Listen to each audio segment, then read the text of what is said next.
여러분, 톨스토이 단편 가운데 세 가지 질문이라는 단편이 있습니다. 그 단편을 제가 여러분에게 소개해드린 적이 있습니다. 2017년에. 제가 오늘 자세한 얘기는 드리지 않고, 이 소설에 보면 한 왕이 인생을 살다가 이런 질문을 던집니다.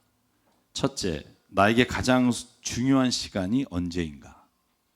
내게 가장 소중한 사람이 누구인가? 내게 가장 중요한 일은 무엇인가? 이 질문을 가지고 소위 말하는 지혜로운 자를 찾아가서 묻습니다. 이 세 가지의 답을 해 주십시오. 중간에 여러 과정을 거쳐서 이 소설이 이렇게 답합니다. 그 왕이 깨달은 것, 나에게 가장 중요한 시간은 현재라는 시간이고, 내게 소중한 사람은 지금 나와 함께 있는 사람이고, 내게 가장 중요한 일은 지금 나와 함께 있는 사람에게 선을 베푸는 것이다. 저는 이 톨스토이의 단편 이야기를 읽으면서 저는 우리 그리스도인들에게 우리가 가장 소중한 일, 소중한 사람, 소중한 시간이 무엇인지를 질문해 보기를 바랍니다. 사랑하는 성도 여러분, 우리가 과거에 자신이 이룬 업적을 자랑하면서 지금 자신이 주어진 일 앞에 감사하며 살아가지 못하는 경우가 얼마나 많습니까? 우리가 지금 곁에 있는 사람들을 소중히 여기기보다는 어떨 때 보면 해외에 있는 선교사님, 멀리 있는 목사님들을 섬기고 그분을 위해서 중보기도 하면서 자기 옆에 있는 사람을 사랑하지 못하는 경우가 얼마나 많은지 몰라요. 자기 옆에 있는 사람을 섬기고 봉사하진 않으면서 저 멀리 있는 누군가를 위해서 봉사하고 헌금하고 선교하는 사람들이 얼마나 많은지 몰라요. 왜 그럴까요? 내가 매일 부딪히는 사람과 소중한 시간을 보내는 게 쉽지 않기 때문이에요. 여러분, 지금 내 손에 쥐어진 일들을 감사하지 못하면서 하나님 나에게 축복해 주시면 내가 진짜 주님 선한 일을 하며 살겠습니다라고 미래의 일을 위해 기도하는 사람이 얼마나 많은지 몰라요. 내가 지금 하는 일은 빌어먹을 일, 내가 진짜 이거 하고 살 사람이 아니다. 여러분, 그런 사람 대부분이 그거 어울려요. 자기는 이거 하고 살 사람이 아니라고 생각하지만 그 일이 내게 빌어먹을 일이라고 여기면 그 일은 본인에게 빌어먹을 일이 되고요. 그 일이 아무리 남이 보기 하찮은 일이라도 내게 소중한 일이라고 여기는 사람에게 그 일은 가장 소중한 일이 돼요. 우리가 오늘 읽은 본문의 말씀에서 사도 바울이 우리에게 1절과 2절에 이렇게 말합니다. 우리는 하나님과 함께 일하는 사람으로서 여러분에게 권면하는데, 뭘 권면하냐 하면 하나님의 은혜를 헛되이 받지 마십시오. 여러분, 헛되이 은혜를 받지 않는다는 말이 무슨 뜻일까요? 은혜를 받는데 헛되게 받아. 여러분, 이 헛되다는 말 자체가 성경적인 원어로 보면 이런 말이에요. 내가 지금 공허하고 무의미하게 은혜를 받는다는 말이에요. 쉽게 말하면 우리가 하나님의 은혜를 받았지만 지금 내 삶에 그 은혜가 아무런 감격이 되지 않고 아무런 내 삶을 이끌어가는 힘이 되지 않는다는 거예요. 여러분, 하나님의 주신 은혜가 여러분의 삶에 지금 힘이 되고 나에게 감격이 되고 계십니까? 제가 물은 거예요. 여러분, 하나님의 은혜가 여러분의 삶에 감격이 되십니까? 28분. 예. 사도 바울이 말하는 헛되이 받는다는 게 이거. 은혜 받았습니다. 제가 설교하고 나갈 때 꼭 그런 분 있잖아요. 은혜 받았습니다. 그런데 그 은혜라는 말이 지금 내 삶에 정말로 내 안에서 일어나는 감격과 내가 정말 하나님 은혜 안에서 살아가는 능력이 있느냐라고 물어요. 여러분, 하나님은 여러분 안에 살아 계십니다. 믿으십니까? 여러분, 성령을 받으셨습니까? 믿으십니까? 제가 예담기를 어제 저녁에 늦게 했어요. 어제 저녁에 일이 있어서 거의 9시부터 11시까지 성경 공부를 교회에서 했어요. 우리 줌으로. 성령 충만에 대해서 말씀을 나눴어요. 근데 정말 제가 안타까운 건 교회 다니시는 분이 성령 받으셨습니까? 그러면 글쎄요, 받은 것 같기도 하고 안 받은 것 같기도 하고. 성령 받으셨습니까? 글쎄, 제가 무슨 주제에 성령을 받았겠어요. 이렇게 겸손하다고 생각하지만 성경적이지 않은 대답을 하신다고요. 여러분 사도행전에 이렇게 말합니다. 고린도후서의 말씀에 이렇게 말합니다. 누구든지 성령으로 말미암지 않고는 예수를 그리스도라고 고백할 수 없습니다. 고린도전서 12장 3절이에요. 분명히 말해요. 여러분이 지금 예수 그리스도를 믿으십니까? 예수를 그리스도라고 영접하셨습니까? 그러면 당신 안에 성령께서 그 고백을 하게 하셨는 줄 믿습니다. 내게 성령이 임하셔서 그 고백을 가능케 하셨다는 거예요. 그런데 왜 내게 성령이 있는지 없는지 잘 모르겠느냐? 여러분 성령의 충만함을 우리가 덧입지 못해서 그래요. 성령의 충만함을 어제 막 이야기 나누다가 그 이야기 하니까 너무 이해를 하시더라고요. 여러분 성령의 충만함이 뭘까요? 내 안에 지금 성령이 살아 계신데 성령의 충만함으로 살아가지 못해요. 왜? 내가 지금 성령의 충만함에 있는지 없는지를 알지 못하기 때문이에요. 여러분 제가 좋아하는 사람이 있다고 합시다. 누굴 사랑해요. 그 여인도 날 사랑해요. 근데 보통 우리가 이거 썸 탄다 그러죠. 전문 용어로. 얼굴은 보고 사랑하는 마음은 있는데 서로가 사랑은 아는데 여러분 고백하기 전까지는요. 그 사랑이요. 이렇게 확 터지지 않아요. 그래서 어느 순간에 용기를 내서 만나자고 하고 만나서 제가 사실 오래전부터 사랑하고 있었습니다 라고 말하고 상대방이 사실 기다리고 있었어요. 사랑합니다. 여러분 그러면 가지고 있었던 그 사랑이요. 이게 충만하게 되는 마음을 겪게 돼요.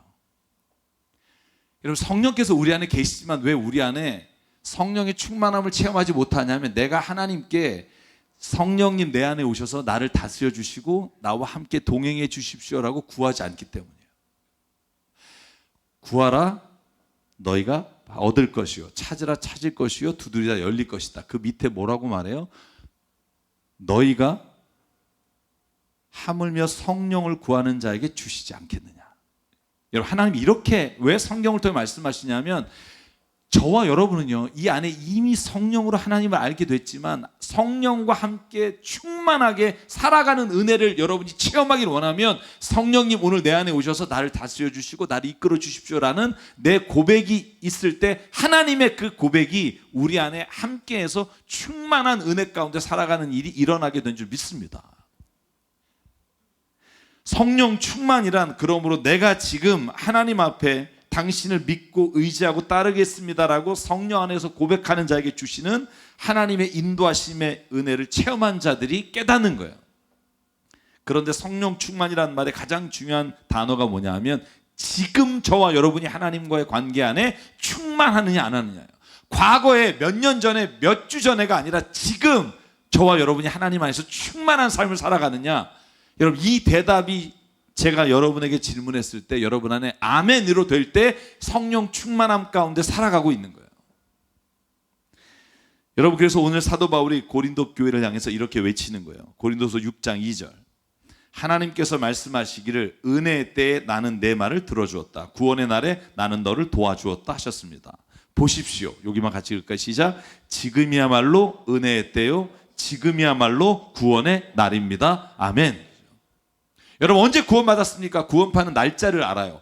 저는요 1995년 몇 월 며칠. 만약에 그 날짜를 모르면 구원받은 것이 아니래요. 여러분 저는 그 이단들에게 속지 마십시오. 구원은요 우리가 언제 받았느냐 보다 중요한 건 내가 지금 오늘 구원의 기쁨 가운데 살아가느냐가 중요해요. 내가 과거의 모든 죄를 용서받았습니다. 나는 하나님이 계신 그 천국에 이르는 소망이 있습니다. 여러분 이 두 가지보다 더 중요한 건 그 구원의 기쁨과 죄사함의 용서함의 기쁨이 오늘 나의 삶에 지금 역사하고 있느냐예요. 여러분 지금 여러분의 삶에 하나님의 그 은혜가 임하고 있습니까? 오늘 사도 바울이 묻는 거예요. 당신이 은혜를 받았다고요? 구원 받았다고요? 그런데 지금 당신에게 그게 있느냐 묻는 거예요. 여러분 있으십니까? 여러분 예배 자리에 올 때 얼마나 기쁘셨어요? 막 오늘 내가 교회에 가서 주님께 예배 드린다. 막 이렇게 기쁜 마음으로 오셨습니까? 아니면 또 목사가 안 오면 뭐라 그러겠지. 뭐 이런 마음으로 오셨어요. 여러분 어떤 마음으로 오셨느냐고 묻는 거예요. 지금이 은혜 받을 때요. 지금이 구원의 날이로다. 여러분 여기서 지금이란 단어가 눈이란 단어인데 여기 헬라어가 이렇게 돼 있어요. 눈 카이로스, 눈 헤메라. 이게 뭐냐면 카이로스가 시간이잖아요. 은혜는 지금 이 시간에, 그리고 지금 오늘 우리에게 있는 것이 바로 은혜를 체험한 사람들이 고백하는 순간이라는 거예요. 사랑 여러분, 당신은 지금 당신의 삶에서 감사하며 매 순간 은혜를 누리고 사십니까? 여러분, 이 질문도 오늘 여러분의 삶에서 질문하시길 주의 이름으로 축복합니다. 매일 아침 깨어나서 하나님, 오늘 선물로 이 하루를 주심이 감사합니다. 오늘 이 시간에 예배 자리에 오게 하심을 감사합니다. 오늘 내가 오늘 이렇게 사람을 만나게 하심을 감사합니다. 오늘도 매 순간 하나님 앞에 그 은혜로 살아가게 도와주십시오라고 고백하십시오. 그러면 그 시간이 나에게는 영원과도 바꿀 수 없는 하나님의 은혜의 시간으로 바뀌게 되는 줄 믿습니다. 여러분, 매일 아침에 누군가가 여러분의 은행 통장에 86,400불을 넣는다고 생각해 보세요. 86,400불이면 얼추 1억이에요. 자, 우리도 꿈이라도 꿉시다. 매일 86,400불을 여러분이 입금해요. 그런데 조건이 있어요. 오늘 저녁까지 안 쓰면 이 돈이 없어져요. 여러분, 어떻게 하실래요? 어떻게 하시겠어요? 쓰고 죽어야죠. 살 게 없어도 무조건 돈을 찾아서 뭘 해야죠. 저축은 안 돼요. 그냥 없어져요. 여러분, 제가 돈으로 말하니까 이게 감이 안 오시잖아요. 여러분들, 매일 우리가 86,400초라는 선물을 매일 아침 받아요. 여러분, 하루가 86,400초예요. 이 시간은요, 오늘 지나면 다시는 안 돌아와요. 저축할 수도 없어요. 지나간 시간은 끝이에요. 여러분이 쓰지 않은 그 시간은, 무의미하게 보낸 시간은 나에게 다시는 오지 않아요. 그런데 우리는 그 시간을 소중히 여기며 살지 않아요. 만약에 이게 돈이라면 어떻게 했을까요? 어디에 쓸까? 여러분, 내가 뭐가 필요하지? 여러분, 그러지 않겠어요? 매일 주어지는 시간이니까 여러분, 86,400초가 헛되이 지나가고, 고민 가운데 지나가고, 불평하면서 지나가고, 인상 쓰면서 지나가면서도 아까운 줄 모른다는 거예요. 매일 아침 우리가 일어나서 이 86,400초를 내가 오늘 어떻게 살까? 이 날을 진짜 어떻게 하나님이 주신 이 날을 살까? 여러분, 그렇게 생각하고 산다면 여러분의 하루가 달라지는 은혜가 있을 줄 믿습니다. 매 순간이 은혜라는 거예요. 과거에 받았던 은혜가 아니라 오늘 내가 받은 은혜만이 나에게는 유일한 은혜예요. 여러분, 이런 얘기를 해봅시다. 나는 지금 교회에 가고 있어 라고 말하는 순간, 내가 교회에 가고 있어 라고 말하는 순간은 과거가 돼요. 오직 우리가 살 수 있는 순간은 지금밖에 없어요. 제가 왜 이걸 강조하냐 하면, 지금 만족하는 법을 배우지 않으면, 지금 내가 먹고 마시고 누리고 하는 일에 대해서 내가 감사하는 법을 배우지 못하면, 여러분이 아무리 좋은 것과 내가 원하는 걸 얻는다 해도 그 삶에서 역시 내가 감사하는 법을 누리며 만족하며 살 수 없다는 거예요. 바울의 표현을 빌으면 자족하는 마음이에요. 자족이란 단어가 미래형이 아니에요. 지금 내게 주어진 순간을 감사하며 만족하며 사느냐, 그런 사람에게만이 지금 의미가 있어요. 성경을 보면 하나님의 정말 큰 은혜를 주셨지만 은혜를 누리며 살지 못하는 사람의 이야기가 너무나 많아요. 여러분, 예수께서 누가복음 12장에 아버지가 물려준 유산을 가지고 막 한 사람이 나눠주지 않고 자기 것으로 여기는 자들이 찾아와서 하나님께 물어요. 예수님께. 그때 이 예화를 주십니다. 16절에서 21절이에요. 그리고 그들에게 비유 하나 말씀하셨다. 어떤 부자가 밭에서 많은 소출을 거두었다. 그래서 그는 속으로 내 소출을 쌓아둘 곳이 없으니 어떻게 할까?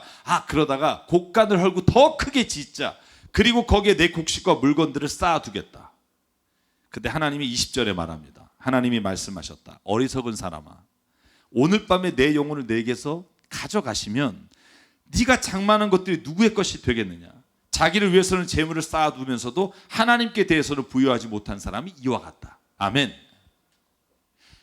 저희 아버님이 늘 하신 말이 있어요. 기철아, 은행에 있는 돈이 네 돈이 아니라 쓰는 돈이 네 돈이다.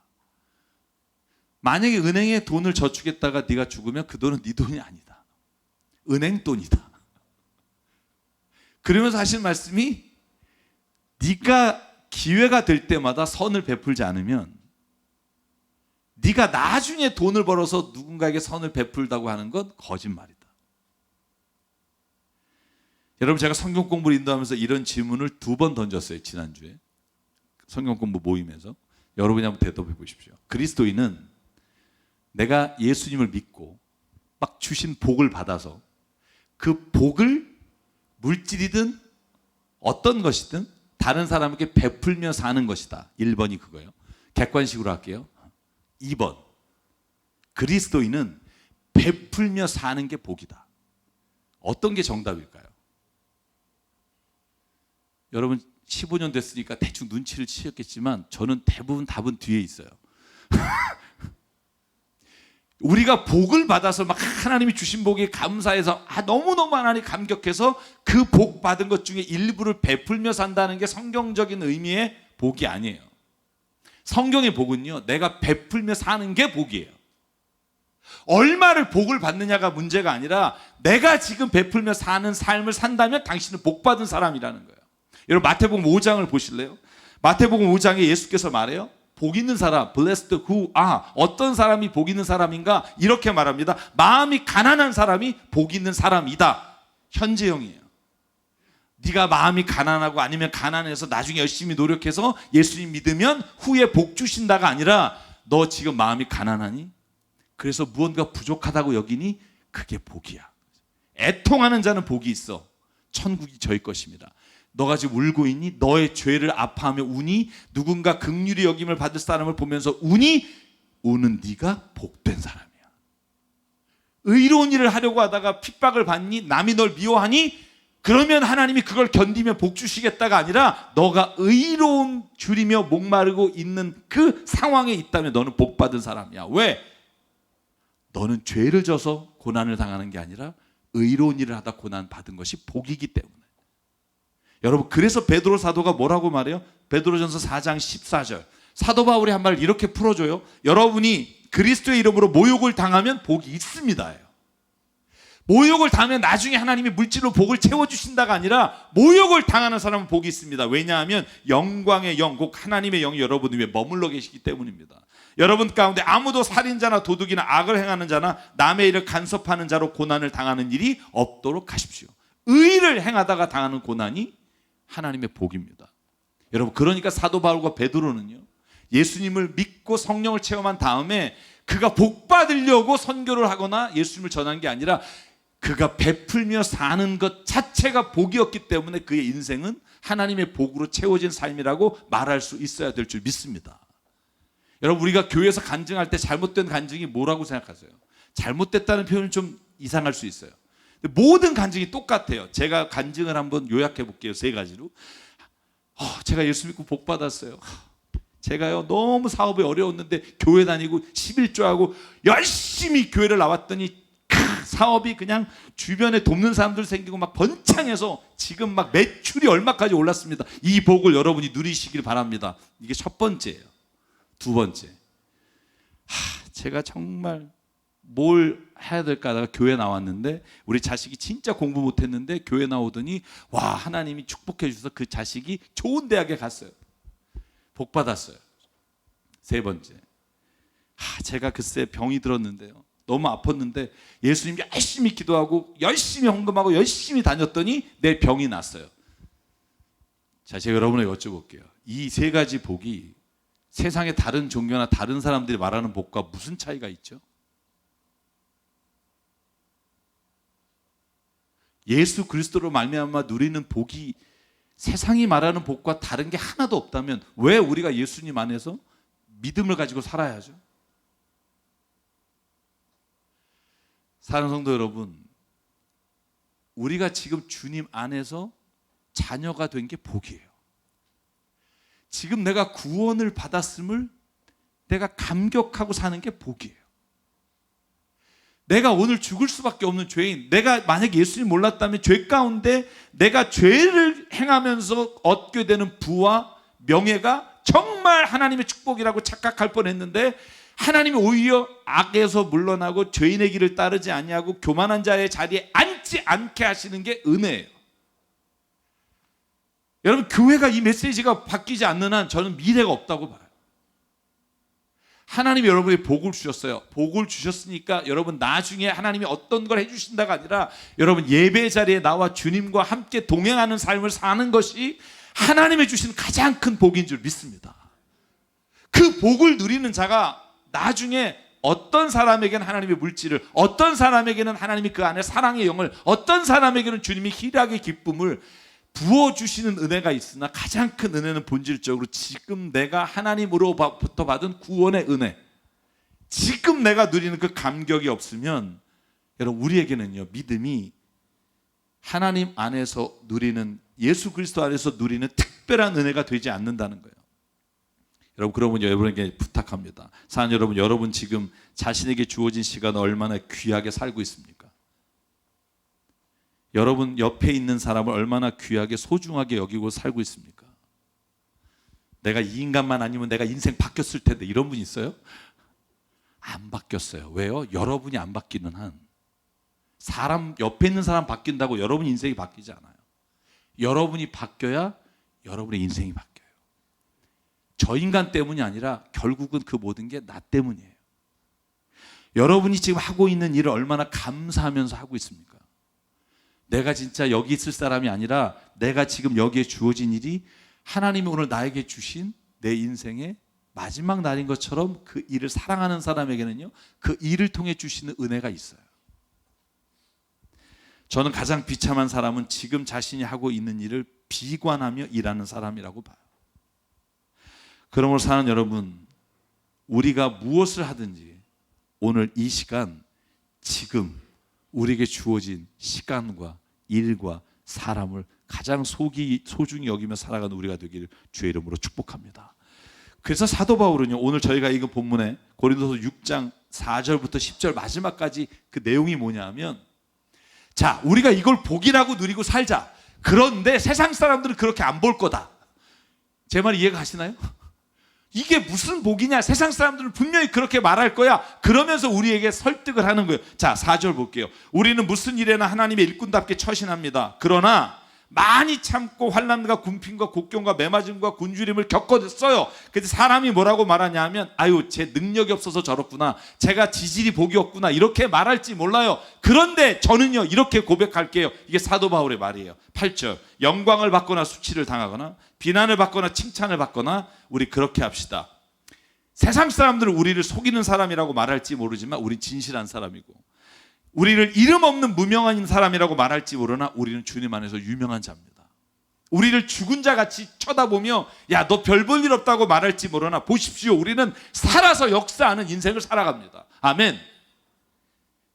징벌을 받은 같은 사람, 제가 무슨 복을 받았니라고 말하지만 우리는 그 말에 의해 죽음 당하는 데까지 이르지 않고, 10절, 야 너 근심거리 많겠다라고 말하지만 그러나 항상 기뻐하고, 너 가난한 사람이다, 너 진짜 가진 게 없다 말하지만 나는 많은 사람을 부유하게 하는 사람입니다. 그러므로 나는 모든 것을 가진 사람입니다. 아멘. 이게 사도 바울의 고백이에요. 여러분 이 고백이 없으면 믿음 안에 살아가는 게 쉽지 않습니다.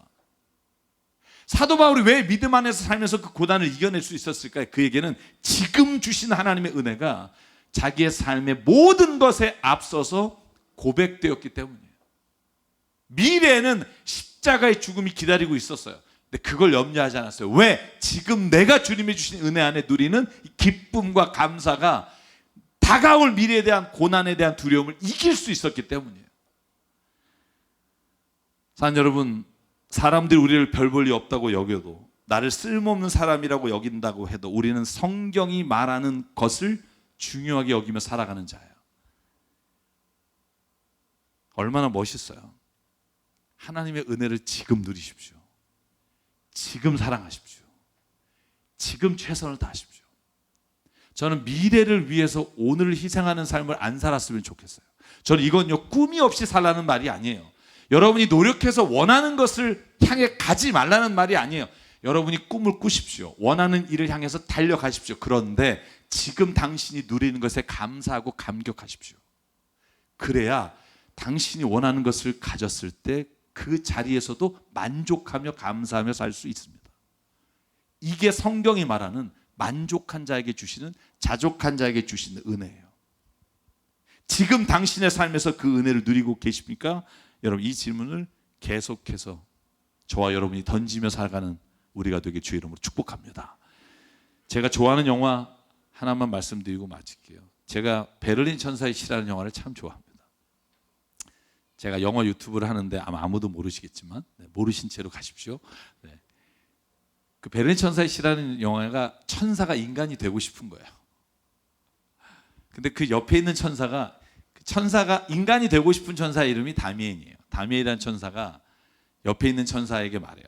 근데 그 말하는 시점이 어디냐면 세상에 내려와서 카메라 앵글이 비행기로 올라가요. 비행기 안을 막 살피는데 다 사람들이 고민이 있는 거예요. 내가 내일이면 우리 회사가 망하게 되는데 어떻게 해야 되지? 내일이면 우리 집에서 쫓겨나야 되는데 어떡하지? 그렇게 모든 고통과 어려움 가운데 있는 사람들의 머리를 다 비춰주고 그를 안아주고 지하철에 들어가고 아파트에 들어가서 그 모습을 다 보고 나서 둘이 대화를 하는 거예요. 근데 첫 대화가 뭐냐 하면 다미엘이 이렇게 말해요. 나 인간이 되고 싶어. 옆에 있던 천사가 물어봐. 야, 우린 영원히 사는데 이 미개한 인간이 되고 싶다고? 그때 그가 한 말이 이래요. 영원한 시간 속을 떠다니는 것보다 나의 중요함을 느끼고 지금이라는 단어를 느껴보고 싶어. 불어오는 바람을 느끼며 카페에 앉아 지금이라는 말을 하고 싶어. 만약에 고통일지 모르지만 그 고통을 지금 느껴보고 싶어. 영원이라는 이름으로 지금을 잃어버린 자리에서 지금이라는 걸 한번 깨달아보고 싶어. 결국 그 천사가 인간이 되는데요, 저는 그 대사를 보면서 그런 생각했어요. 찬송가에 이런 게 있잖아요. 천사도 흠모하겠네. 오늘 우리가 육신 가운데 있어서 힘든 일이 있죠. 그런데 하나님이 우리에게 오늘이라는 지금이라는 선물을 주셔서 어느 어떤 존재도 볼 수 없었던, 깨닫지 못했던 것들을 보게 하시고 깨닫게 하시고 느끼게 하시는 은혜. 저는 그 은혜를 여러분 오늘 이 시간 주의 은혜를 함께 누리며 살아가는 일이 시작되기를 주의 이름으로 축복합니다. 그래서 오늘 이 찬양 부르고 싶어요. 시작됐네 우리 주님의 능력이 나의 삶을 다스리고 새롭게 하네. 자유하네 죄와 사망으로부터 나의 삶은 변하고 난 충만하네. 은혜로다 주의 은혜, 한량없는 주의 은혜, 변함없는 신실하신 주의 은혜. 이 찬양 하실 때 여러분 한번 떠올렸으면 좋겠어요. 내가 오늘 사랑해야 될 사람이 누굴까? 소중히 여겨야 될 사람이 누굴까? 여러분에게 오늘 주어진 86,400초를 어떻게 살까? 내게 주어진 일을 얼마나 아름답게 해나갈까? 여러분 이 생각하시면서 함께 찬양하겠습니다. 시작됐네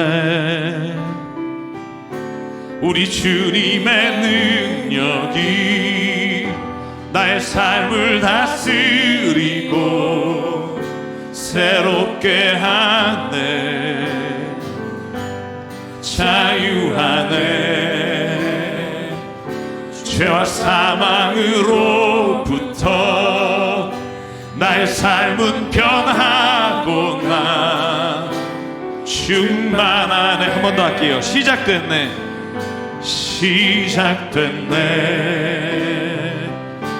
우리 주님의 능력이 나의 삶을 다스리고 새롭게 하네. 자유하네 죄와 사망으로부터 나의 삶은 변하구나. 충만하네. 은혜로다 주의 은혜 한량없는 주의 은혜 은혜로다 주의 은혜 변함없는 신실하신 주의. 우리 일어나서 한 번 더 고백할게요. 시작됐네. 시작. 저와 여러분에게 시작되기를 원합니다. 아멘. 우리 주님의 능력이 나의 삶을 다스리고 새롭게 하네. 자유하네. 죄와 사망으로부터 나의 삶은 변하구나. 충만하네. 은혜로다. 주의 은혜 한량 없는 주의 은혜. 은혜로다. 주의 은혜 변함없는 신실하신 주, 변함없는 신실하신 주의 은혜. 아멘. 변함없는 신실하신 주의 은혜. 우리 함께 기도하실 때 하나님, 내게 곁에 주신 그 사람을 소중히 여기는 마음을 주십시오. 말 한마디를 귀하게 하게 하시고 격려의 말과 축복의 말과 하나님이 주신 은혜의 말을 나누게 도와주십시오. 아버지 하나님, 내게 주어진 시간 얼마 남았는지 아무도 알 수 없으며 내가 어떤 상황 가운데 주님께 다시 갈지 모르지만 이 시간을 가장 귀하게 여기며 소중하게 여기며 살기를 원합니다. 아버지 하나님, 내게 주어진 일, 그것이 사람들 보기에 어떠한 것이 아니라 오늘 내가 그 일을 가장 귀하게 여길 때 하나님, 그 일을 통해 하나님이 역사하시고 이끄실 일을 기대합니다. 아버지 하나님, 오늘도 이렇게 내게 지금이라는 순간을 은혜로 채우기를 원합니다. 아버지 앞에 한 목소리로 우리가 결단하며 함께 기도하겠습니다. 상부연의 하나님, 감사합니다. 오늘도 하나님, 우리가 주님 앞에 나와 예배하며 기도하는 자리에 나오게 하시니 감사합니다. 아버지 하나님, 오늘도 내 안에 주님의 은혜가 시작되게 하시고 과거의 은혜를 누리며 살기 원합니다. 오늘 주시는 그 은혜가 내 삶을 이끌어가는 능력이 되게 하여 주시옵소서. 아버지 하나님, 간절히 기도합니다. 오늘도 내 안에 이루실 일을 기대합니다. 내게 보내주신 사람들을 소중히 여기며 아버지 하나님 사랑하게 도와주시옵소서. 아버지, 정말로 곁에 있는 누군가를 소중히 여기지 않으며 멀리 있는 누군가를 하나님 사랑한다는 말을 아버지 정말로 하지 않기를 원합니다. 오늘도 주님이 주신 말씀으로 아버지, 내가 매 순간마다 하나님과 동행하여 주시고 매 순간마다 하나님 인도해 주시길 바라보며 나갈 수 있는 하나님 역사에 인도하여 주시옵소서. 아멘. 사랑과 은혜 하나님, 지금 주어진 시간 속에서 하나님의 은혜를 체험하며 누리며 살아가기를 원합니다. 과거에 받은 은혜를 오늘 기억하며 사는 자가 아니라 지금 그 은혜가 내 삶의 감격이 되게 도와주시옵소서.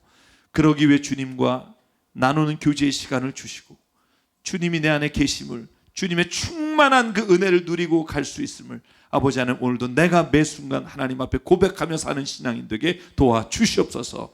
멀리 있는 사람을 사랑하고 그들을 돕는다고 말하기 전에 내 주변에 내 곁에 있는 사람을 소중히 여기며 손을 잡아주고 일으켜주는 사람이 되기를 원합니다.